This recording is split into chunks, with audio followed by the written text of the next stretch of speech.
mewawancarai seorang alumni yang memiliki usaha IT yang berlokasi di Jalan Poli.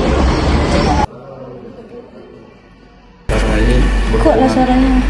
Berhubungan ada tugas kewirausahaan, berhubungan Bapak selaku pemilik usaha, izinkan kami mewawancarai sedikit pertanyaan tentang usaha Bapak. Yang pertama, bagaimana cara Bapak memastikan kualitas produk Bapak tetap terjamin? Kemudian, bagaimana strategi Bapak untuk menarik pelanggan baru? 3. Langsung. Satu aja. Lagi nanti Bapak ini lupa. Satu guys. Satu dulu.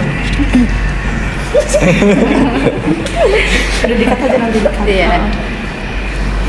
Yang pertama, pertanyaan kami, Pak, sejak kapan Bapak memulai usaha dan apa alasan Bapak memilih bidang usaha tersebut dari banyaknya bidang usaha lain? Oke.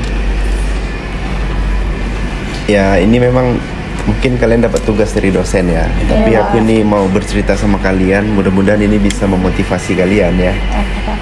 Kalau di kapan memulai usahanya itu sebenarnya ini adalah hobi.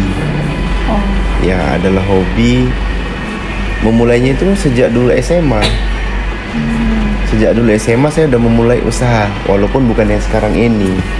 Ya, jadi dulu dari SMA itu udah mulai berwirausaha.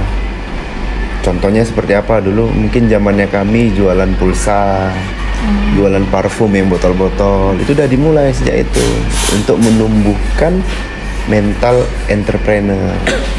Kemudian berkembang terus. Akhirnya kita berpikir apa ya yang nggak begitu capek tapi profitnya lebih banyak, kan itu ya. Mulailah dulu waktu kuliah di sini, coba-coba belajar jualan laptop second. Belum punya toko, masih belajar dulu. Ngambil dari mana? Ngambil dari toko-toko Cina. Nah, yang benar, usaha itu bisa nggak pakai modal, yang penting ada kemauan. Sama sekarang orang jualan online itu kan banyak sekarang kan, nggak ada modalnya kan. Dia hanya jadi reseller. Nah, dari situlah awal mulanya. Jadi kalau resminya kapan mulai punya toko itu 2015.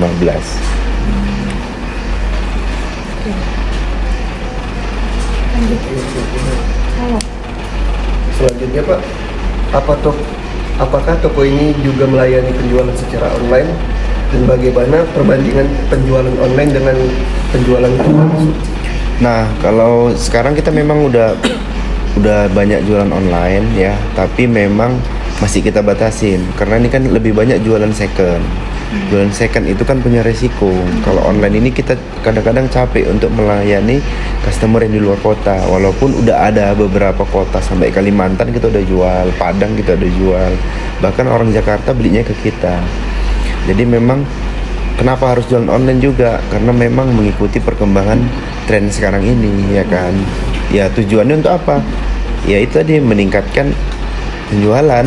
Kalau mungkin di dalam kota kita terbatas, hanya bisa jual beberapa unit aja per bulannya, dengan bantuan online bisa menambah pendapatan.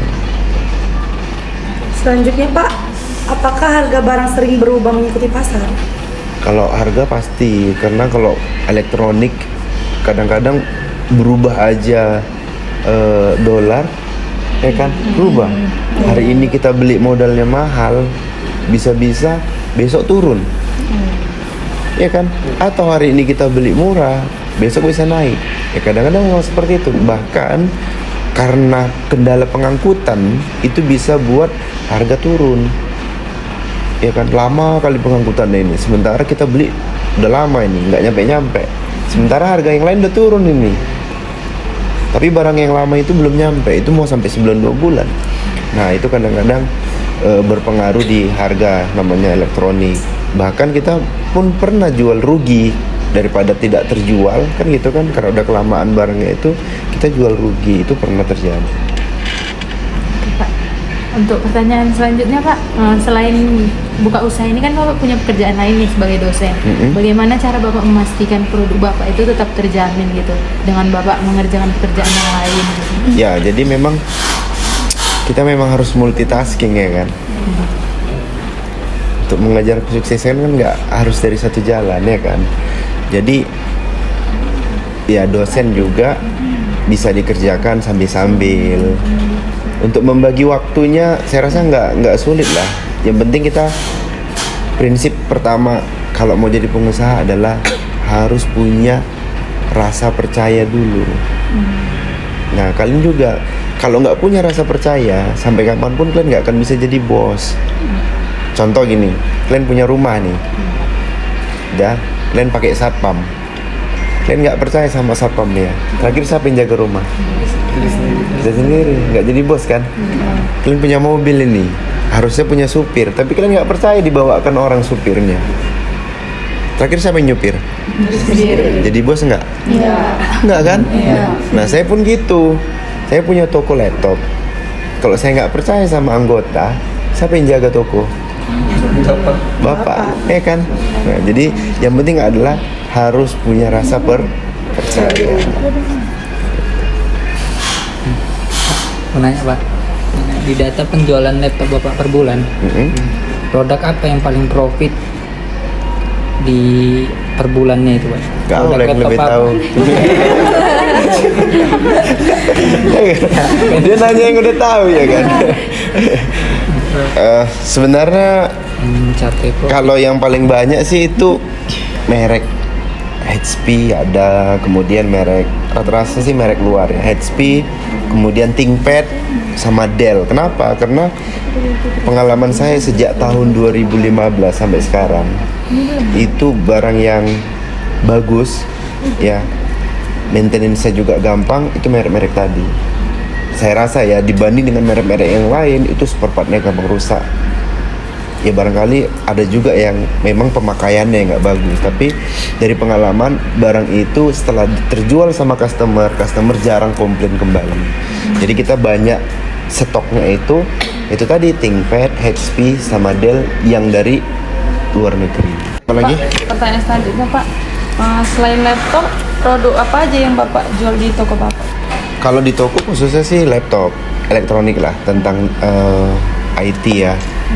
Nggak hanya laptop sih, ada laptop, souvenir laptop juga ada, kemudian printer itu juga ada. Kita juga nggak hanya fokus ke situ, tapi sekarang itu fokusnya juga ke pembuatan sistem informasi.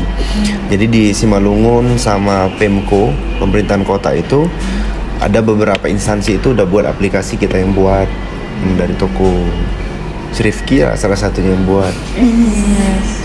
Ya, dan dia juga banyak maintenance ke sekolah-sekolah. Jadi sekolah di Siantar ini rata-rata itu maintenance seperti printernya, laboratoriumnya, komputernya itu rata-rata udah kita yang maintenance. Instalasinya. Selanjutnya Pak, selain menggunakan media sosial, bagaimana cara Bapak mempromosikan barang-barang tersebut? Ya ini, sama mahasiswa. Yang lebih promosi kita sebenarnya nggak media sosial sih. Barang tersebut. Ya ini, sama mahasiswa.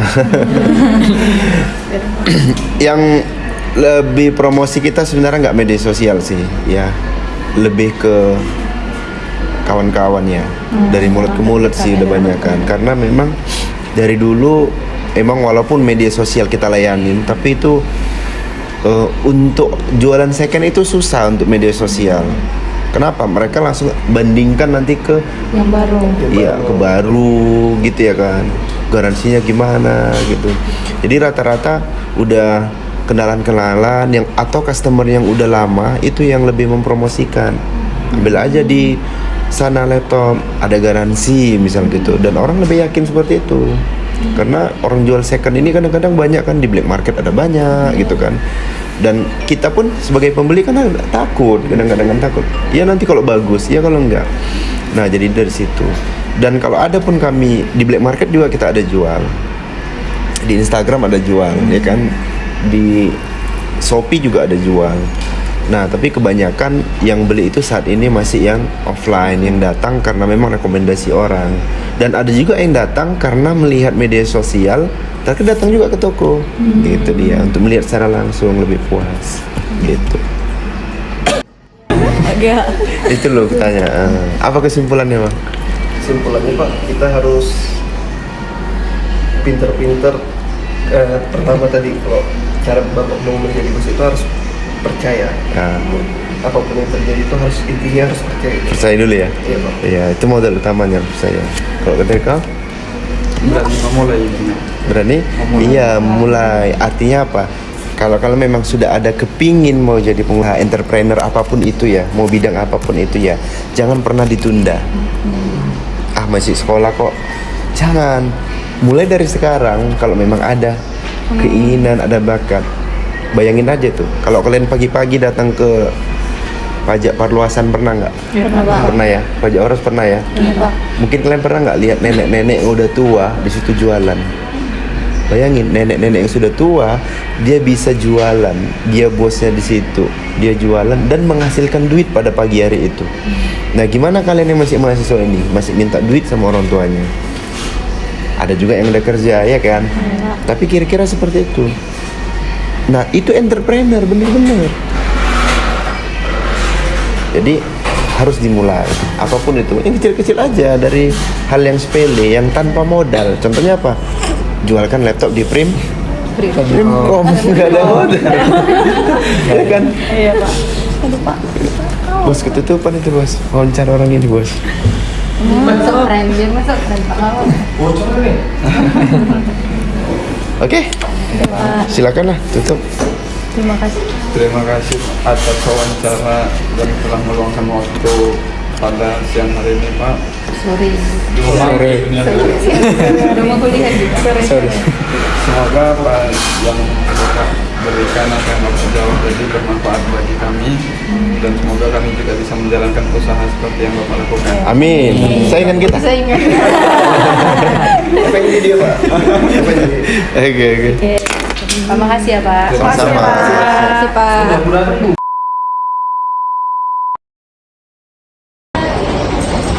Baiklah, sekian dari video kami. Terima kasih sudah mau menonton. Terima kasih. Assalamualaikum warahmatullahi wabarakatuh. Bye bye.